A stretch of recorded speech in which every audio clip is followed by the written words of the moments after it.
Hi traders, എല്ലാവർക്കും forest card മറ്റൊരു വീഡിയോയിലേക്ക് സ്വാഗതം. നമ്മളിന്ന് മെയിനായിട്ട് നോക്കുന്നത് നമ്മുടെ ഡെയിലി ട്രേഡ് അപ്ഡേറ്റ് കാര്യങ്ങളാണ് ഇന്ന് മെയിനായിട്ട് ഫോക്കസ് ചെയ്യുന്നത്. നമുക്ക് ഇന്നത്തെ ട്രേഡിൽ എന്തൊക്കെ കാര്യങ്ങൾ ശ്രദ്ധിക്കണം, നമുക്ക് ഒരു ട്രേഡ് എടുക്കണമെങ്കിൽ എന്തെല്ലാം കാര്യങ്ങൾ ശ്രദ്ധിക്കണം, ഇത്രയും കാര്യങ്ങളാണ് ഇന്നത്തെ ഈ ഒരു വീഡിയോയിൽ മെയിനായിട്ട് കോൺസെൻട്രേറ്റ് ചെയ്യുന്നത്. ആദ്യം തന്നെ നമ്മളൊരു ട്രേഡ് പ്ലാൻ തയ്യാറാക്കുമ്പോൾ ആദ്യം നമ്മൾ ചെയ്യുന്ന പെയറിൽ എന്തൊക്കെ ന്യൂസുകളാണ് വരാനുള്ളത്, ആ കാര്യങ്ങൾ നമ്മൾ വളരെ ഇതായിരിക്കണം. അതുപോലെ ഞാൻ മെയിനായിട്ട് ഗോൾഡിലാണ് ചെയ്യുന്നത്. ഗോൾഡിൽ നമുക്ക് USDയുടെ ഒരു ന്യൂസ് നമുക്ക് 7 മണിയാകുമ്പോൾ ഉണ്ട്. പ്രത്യേകിച്ച് ഇത് നോക്കുന്നതിൻ്റെ ഉള്ള ഗുണം എന്താണെന്ന് വെച്ചിട്ടുണ്ടെങ്കിൽ ആ ഒരു സമയത്ത് നമുക്ക് ചിലപ്പോൾ ഒരു പൊസിഷൻ ഉണ്ടാകും, ചിലപ്പോൾ നമ്മൾ ലോസിലായിരിക്കും. അങ്ങനെ ലോസിലൊക്കെ ഒരു സമയത്ത് നമുക്ക് ആ ഒരു പൊസിഷൻ കട്ട് ചെയ്യാനൊക്കെ ആയിട്ട് നമുക്ക് ഭയങ്കര മടി കാര്യങ്ങളൊക്കെ ആയിരിക്കും. കാരണം ലോസിലുള്ളൊരു പൊസിഷൻ നമുക്ക് കട്ട് ചെയ്യാൻ ഭയങ്കര മടിയായിരിക്കും. ആ സമയം ചെറിയൊരു പ്രോഫിറ്റ് ഉള്ളെങ്കിൽ $10 USD പ്രോഫിറ്റ് ഉള്ളെങ്കിൽ നമ്മൾ പെട്ടെന്ന് എക്സിറ്റ് ആയി ന്യൂസിന് മുമ്പ് റെഡി ആയിട്ടിരിക്കും. ഇതാണ് ഒട്ടുമിക്ക ആൾക്കാർക്കും സംഭവിക്കുന്ന ഒരു സൈക്കോളജിക്കൽ ഇഷ്യൂ. അപ്പോൾ അതിന് വേണ്ടിയിട്ട് നമ്മൾ ഒരു ട്രേഡ് ന്യൂസിന് മുമ്പുള്ളത് ഒരു 5 മിനിറ്റ് മുമ്പ് നമ്മൾ ക്ലോസ് ചെയ്യാനായിട്ട് ശ്രമിക്കുക. 5 മിനിറ്റ് മുമ്പൊക്കെ ക്ലോസ് ചെയ്തില്ലെങ്കിൽ എന്താ പ്രശ്നം വെച്ചാൽ ചിലപ്പോൾ നമ്മുടെ ടാർഗറ്റ് ആവുമായിരിക്കും, ചിലപ്പോൾ നമ്മുടെ SL മടിച്ചിരിക്കും. കാരണം അങ്ങനത്തെ ഒരു മൂവ്മെൻറ്റ്സ് ആയിരിക്കും ന്യൂസിൽ ഒക്കെ വരിക. പരമാവധി ന്യൂസിൽ ചെയ്യാതിരിക്കുകയാണ് ഏറ്റവും ബെറ്റർ. പ്രത്യേകിച്ച് ഫണ്ടഡ് ഫേംസ് ഒക്കെ ചെയ്യുന്നവർ ന്യൂസ് അലൗഡ് ആണെങ്കിലും നമ്മുടെ സ്റ്റോപ്പ് ലോസ് ഒക്കെ അടിച്ച് പോകാനുള്ള സാധ്യതയും അതുപോലെ തന്നെ സ്റ്റോപ്പ് ലോസ് ഒക്കെ ഇട്ടാലും അത് എടുക്കാതിരിക്കാനുള്ള സാധ്യതയും ഉള്ളൊരു ഇതുണ്ട്. അപ്പോൾ അതുകൊണ്ട് ന്യൂസ് സമയത്ത് പരമാവധി നമ്മുടെ എന്താ പറയുക ട്രേഡിൻ്റെ ഇതിൽ സൈക്കോളജി പരമായിട്ട് ഒന്ന് ഇത് ചെയ്തിരിക്കുക. പ്രത്യേകിച്ച് ഇപ്പോൾ ഞാനുൾപ്പെടെ എല്ലാവർക്കും മുന്നേ ഒരു സംഭവിച്ചാൽ ലോസിലാണെന്നുണ്ടെങ്കിൽ അതവിടെ പിടിച്ച് വച്ചിരിക്കും. ആ സമയം ചെറിയ പ്രോഫിറ്റ് ആണെങ്കിൽ ന്യൂസിന് മുമ്പ് എക്സിറ്റ് ആവും, ചിലപ്പോൾ ടാർജറ്റ് ആവും. അപ്പോൾ അതൊക്കെ കണ്ട് നമ്മൾ നെക്സ്റ്റ് ടൈം ഇരിക്കും. നെക്സ്റ്റ് ടൈം അത് ടാർജറ്റ് ആവില്ല, SL അടിക്കും. അപ്പോൾ അതുകൊണ്ട് ന്യൂസ് ട്രേഡൊക്കെ പരമാവധി ഒഴിവാക്കാൻ ശ്രമിക്കാം. അതുപോലെ ഇന്നത്തെ ഒരു ട്രെൻഡ് വെച്ച് നോക്കുമ്പോൾ ഗോൾഡ് ഒരു ബുള്ളിഷ് ട്രെൻഡിൽ തന്നെയാണ്. ഇന്നലത്തെ ഒരു കണ്ടിന്യൂറ്റി എന്നുണ്ട്. നമ്മൾ ഓപ്പൺ ഇൻട്രസ്റ്റ് എങ്ങനെയാണ് നോക്കുന്നത് അതിനുള്ള കാര്യങ്ങളെല്ലാം നമ്മൾ സ്റ്റുഡൻസിന് ഏകദേശമൊക്കെ ധാരണ ആയിട്ടുണ്ട്. നമ്മൾ ഇന്ന് നോക്കുമ്പോൾ നമുക്കൊരു 2000 ഫ്യൂച്ചറിൻ്റെ പ്രൈസാണ് പറയുന്നത്. CFD ആയിട്ട് കുറച്ച് ഡിഫറൻസ് ഉണ്ട്.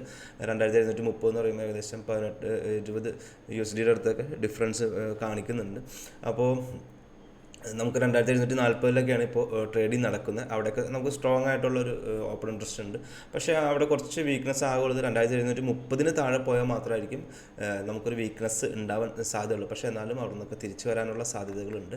അതേപോലെ തന്നെ നമുക്ക് 2720 വന്നം ഒന്ന് നമ്മുടെ നെഗറ്റിവിറ്റിയൊക്കെ ഒന്ന് കറക്റ്റായിട്ട് വന്നെങ്കിൽ 2710 താഴത്തേക്ക് വന്നാൽ മാത്രമായിരിക്കും കുറച്ചും കൂടി ഇതായിട്ടുള്ളത്. പിന്നെ അതുപോലെ 2740 ഈ പറഞ്ഞ പോലെ ഒരു റെസിസ്റ്റൻസ് നല്ല രീതിയിലുണ്ട്. 2740 ആ റേഞ്ചിൽ ഈ ഒരു റേഞ്ച് ബ്രേക്ക് ചെയ്താൽ 2735 എന്നൊക്കെ പറയുന്ന ഇപ്പോൾ ലൈവായിട്ടുള്ള ലിക്വിഡിറ്റി ഉള്ള ഈ ഒരു റേഞ്ചൊക്കെ ബ്രേക്ക് ചെയ്താലായിരിക്കും ഫർദർ മൂവ്മെൻറ്റ്സ് ഉണ്ടാവാൻ സാധ്യതയുള്ളത്.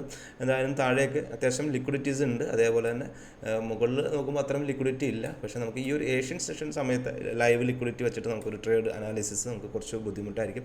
എന്തായാലും ട്രെൻഡ് ഒരു ചെറിയൊരു അപ് ട്രെൻഡാണ്. പക്ഷേ ഇന്നലെയൊക്കെ ഒരു റെസിസ്റ്റൻസ് ഏരിയയിൽ ഒന്ന് സസ്റ്റെയിൻ ചെയ്ത് നിൽക്കുന്നതുകൊണ്ട് ഇതിപ്പോൾ ഒരു 30 മിനിറ്റിൻ്റെ ചാർട്ടിൽ നമുക്കിവിടെ നോക്കിയറിയാം ഈ ഒരു റെസിസ്റ്റൻസിൽ ജസ്റ്റ് ഒന്ന് ഇത് ചെയ്ത് നിൽക്കണേ കൊണ്ടും മാത്രം ഒരു ചാൻസസ് ആണ് ഉള്ളത്. എന്തായാലും 2680 താഴെ പോയ പാനിക്കായിട്ടുള്ള സെല്ലിംഗ് ഒക്കെ CFD പ്രൈസ് അനുസരിച്ച് ഉണ്ടാവാൻ സാധ്യതയുണ്ട്. അതേപോലെ ഇന്നലത്തെ ഹൈ വളരെ ക്രിറ്റിക്കൽ ഹൈ ആണ്. അതിപ്പോൾ നമുക്ക് കഴിഞ്ഞ ദിവസങ്ങളിലൊക്കെ നമ്മൾ നോക്കിയ മറ്റൊരു കാര്യമാണ്. നമുക്ക് എങ്ങനെ ഓരോ പ്രൊഫൈൽ ബേസ് ചെയ്തിട്ട് എങ്ങനെ ട്രേഡ് ചെയ്യാം എന്നുള്ള കാര്യങ്ങളാണ് നമ്മളിപ്പോൾ പഠിച്ചുകൊണ്ടിരിക്കുന്നത്. ഓരോ പ്രൊഫൈൽസിനും ഓരോരോ ഇതുണ്ട്. ഓരോ പ്രൊഫൈൽസും എന്തുകൊണ്ട് അവിടെ നിന്ന് റിജക്ഷൻ വന്നതെന്ന് വെച്ചാൽ എല്ലാവരും നോക്കുന്നത് ഒരു പ്രശ്നം എന്ന് വെച്ചിട്ടുണ്ടെങ്കിൽ ഡെൽറ്റയുടെ മൂവ്മെൻറ്റ് മാത്രമാണ് കുറേ ആൾക്കാർ നോക്കുന്നത്. കുറേ ആൾക്കാർ ഡെൽറ്റയിൽ കൂടുതൽ ഇത് കണ്ട് പോസിറ്റിവിറ്റി കണ്ടിട്ട് പൊസിഷൻ എടുക്കും, അപ്പോൾ നേരെ തിരിച്ചു വരും. നമ്മൾ അത് മാത്രമല്ല നോക്കേണ്ടത്. നമുക്ക് ഇവിടെ നിന്നാണ് ഇന്നലെ സെല്ലിങ് വന്നത്. ഇവിടെ ഇന്നലെ സെല്ലിങ് വരാനുള്ളൊരു റീസൺ എന്താണെന്നുള്ളത് നമുക്ക് ഓൾറെഡി നമ്മൾ ക്ലാസ്സിൽ മറ്റു കാര്യങ്ങളും പറഞ്ഞിട്ടുണ്ട്. ഈ ഒരൊറ്റ സൈനിൽ മതി നമുക്ക് പൊസിഷൻ എടുക്കാൻ, ചെറിയൊരു SL ട്രേഡ് ചെയ്യാനായിട്ട്.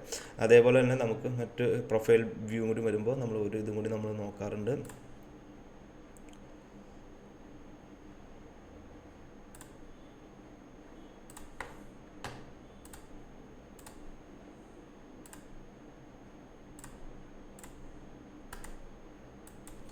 സോറി, ഞാനത് എടുത്തിട്ടുണ്ടായിരുന്നില്ല.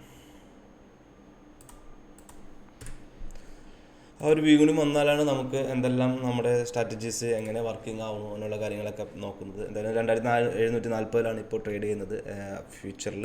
അതേപോലെ CFDയിൽ ട്രേഡ് ചെയ്യുന്നത് 2710 ഈ 10 ഒന്ന് ബ്രേക്ക് ചെയ്താൽ മാത്രമേ ഇവിടെ വന്ന് 2650 വന്ന് ട്രെൻഡ് എന്തായാലും ബുള്ളിഷിലേക്ക് ചിലപ്പോൾ 2700 ഇതിനൊക്കെ മുകളിലേക്കൊക്കെ പോകാനുള്ള സാധ്യതകളുണ്ട്. അപ്പോൾ അതുകൊണ്ട് തന്നെ ട്രെൻഡ് നമ്മളെപ്പോഴും ഞാൻ ഏറ്റവും കൂടുതൽ ട്രെൻഡ് അഗെയിൻസ്റ്റ് ചെയ്യുന്ന ഒരാളാണ്. പക്ഷേ നമുക്ക് ട്രെൻഡ് അഗെയിൻസ്റ്റിൻ്റെ ഒരു പ്രത്യേകത എന്ന് വെച്ചാൽ നമുക്ക് പെട്ടെന്ന് തന്നെ നമുക്ക് റിസൾട്ട് കിട്ടി നമുക്ക് പോകാമെന്നുള്ളതാണ്. അപ്പോൾ അതുകൊണ്ട് അതിനാണ് ഞാൻ കൂടുതൽ എൻ്റെ എല്ലാ സ്ട്രാറ്റജീസും അങ്ങനെ തന്നെയാണ്. ഇപ്പോൾ കുറേ പേര് ക്ലാസ്സും മറ്റു കാര്യങ്ങളൊക്കെ വന്നപ്പോഴാണ് അവർക്കൊക്കെ ട്രെൻഡ് ഫോളോ ചെയ്യുന്ന ആൾക്കാരാണ്. ആ ട്രെൻഡ് ഫോളോ ചെയ്യുന്നവർക്ക് വേണ്ടിയിട്ട് അതിന് വേണ്ടിയിട്ടുള്ള ഡെവലപ്പ് ചെയ്തേക്കുന്ന സ്ട്രാറ്റജീസ് ഉണ്ട്. അങ്ങനെ 2 സ്ട്രാറ്റജിയാണ് മെയിനായിട്ട് നമ്മൾ ഇത് ചെയ്യുന്നത്.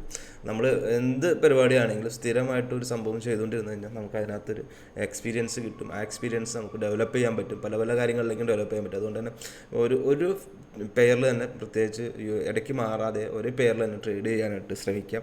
ഞാൻ ഗോൾഡിൽ കൺസിസ്റ്റൻ്റ് ആയിട്ട് 2 വർഷം 3 വർഷം ചെയ്യുമ്പോൾ നമുക്ക് അതിൻ്റെ മൂവ്മെൻറ്റ്സും അതിലെ വരുന്ന അല്ലെങ്കിൽ ഈ ഡെൽറ്റയിൽ വരുന്ന മൂവ്മെൻറ്റ്സും ഇതെല്ലാം നമുക്ക് പെട്ടെന്ന് അനലൈസ് ചെയ്യാനായിട്ട് സാധിക്കും. അപ്പോൾ ഇതാണ് ഒരു വോളിയം പ്രൊഫൈൽ ബേസ് ചെയ്തിട്ടുള്ള ട്രേഡ്. നമ്മൾ ക്ലാസ്സിൽ പറഞ്ഞ പോലെ തന്നെ നമുക്ക് ഇവിടെ റിജക്ഷൻ വന്നിട്ടുണ്ട്. ഈ 6:30 വന്നേക്കുന്ന റിജക്ഷൻ എന്താണെന്ന് അറിയണം. അതേപോലെ തന്നെ ഇപ്പോൾ വോളിയം പ്രൊഫൈൽ ബേസ് ചെയ്ത് നോക്കുമ്പോൾ ചെറിയൊരു നെഗറ്റിവിറ്റിയിലാണ് ട്രേഡ് നടക്കുന്നത്. അതിൻ്റെ റീസൺ കഴിഞ്ഞ ദിവസങ്ങൾ നടന്ന ഒരു ട്രേഡിൻ്റെ POCയുടെ താഴെയാണ് ഇന്നത്തെ ട്രേഡ് മുഴുവൻ നടന്നുകൊണ്ടിരിക്കുന്നത്. എന്തായാലും നമുക്ക് POCs അനുസരിച്ച് നമ്മുടെ ഒരു സ്ട്രാറ്റജി അനുസരിച്ച് വരാൻ സാധ്യതയുള്ള ഏരിയകളിൽ ഈ ഒരു ഏരിയ വളരെ ഇമ്പോർട്ടൻ്റ് ആയിട്ടുള്ളൊരു ഏരിയയാണ്. 2738 2736 എന്നൊക്കെ പറയുന്ന പ്രൈസ് റേഞ്ച് ഈ ഒരു ഏരിയ എന്തായാലും നമുക്കൊരു മാർക്കറ്റിലൊന്ന് കുറച്ച് അത്യാവശ്യം ട്രേഡ് നടന്നൊരു ഏരിയയും കൂടിയാണ്. അപ്പോൾ അത് കൂടി ഒന്ന് വാച്ച് ചെയ്യണം. ആ ഒരു ഏരിയ ഹയർ ലെവലാണെങ്കിൽ ഇന്നലത്തെ ഹൈ തന്നെ ഇപ്പോഴും ഒരു റെസിസ്റ്റൻസ് ആയിട്ട് തന്നെ നിൽക്കും. അപ്പോൾ ഇത്രയും കാര്യങ്ങൾ എപ്പോഴും ശ്രദ്ധിക്കുക. പ്രൊഫൈൽ ബേസ് ചെയ്തിട്ടുള്ള ട്രേഡിംഗ് ആണ് ഏറ്റവും കൂടുതൽ ഞാൻ ചെയ്യാറ്. മാർക്കറ്റ് പ്രൊഫൈൽ അല്ല, വോളിയം പ്രൊഫൈൽ ബേസ് ചെയ്തിട്ടുള്ളത്. എന്തായാലും ഒരു നെഗറ്റിവിറ്റിയാണ്. കുറച്ച് നേരത്തെ ഇന്നലത്തെ ഒരു POC തന്നെ തട്ടിയിട്ടാണ്, അതായത് ഏറ്റവും കൂടുതൽ ട്രേഡ് നടന്ന ഒരു ഏരിയയിൽ തട്ടിയിട്ടാണ് മാർക്കറ്റ് താഴത്തേക്ക് പോകുന്നത്. എന്തായാലും താഴത്തേക്ക് ഇനിയും ഒരു എക്സ്പെക്ടേഷൻ അനുസരിച്ച് താഴത്തേക്ക് ട്രെൻഡ് ചെറിയൊരു ഓപ്പൺ ഇൻട്രസ്റ്റ് ബേസ് ചെയ്തിട്ട് ട്രെൻഡ് കുറച്ച് ബുള്ളിഷാണെന്ന് മാത്രമേ ഉള്ളൂ. നമുക്ക് മറ്റു കാര്യങ്ങളെല്ലാം ഡെവലപ്പ് ചെയ്യുക. നമുക്കൊരു ലണ്ടൻ സെഷൻ പ്രീ ലണ്ടനൊക്കെ സ്റ്റാർട്ട് ചെയ്യുന്ന സമയത്തൊക്കെ ആയിരിക്കും കുറച്ചും കൂടി ഡെവലപ്മെൻറ്റ് മാർക്കറ്റിൽ ഉണ്ടാവുക. എന്തായാലും എല്ലാവർക്കും ഒരു ഹാപ്പി ട്രേഡിങ്. എന്തായാലും CFDയും ഇതും തമ്മിൽ പ്രൈസ് ഡിഫറൻസ് ഉണ്ട്. അപ്പോൾ അത് വെച്ചിട്ട് നിങ്ങൾ ഒരിക്കലും കമ്പയർ ചെയ്യരുത്. ഞാൻ 2740 എന്ന് പറയുമ്പോൾ നിങ്ങൾക്ക് കൺഫ്യൂഷൻ ആവരുത്. ഞാൻ ഫ്യൂച്ചറിനെ കുറിച്ചാണ് സംസാരിച്ചത്. 2710 ആ ഒരു 40 റേഞ്ച് വരുന്ന ഏരിയ. അപ്പോൾ അത് കൺഫ്യൂഷൻ ആവരുത്. CFD രണ്ടും തമ്മിൽ ഡിഫറൻസ് ഉണ്ട്. അപ്പോൾ എല്ലാവരും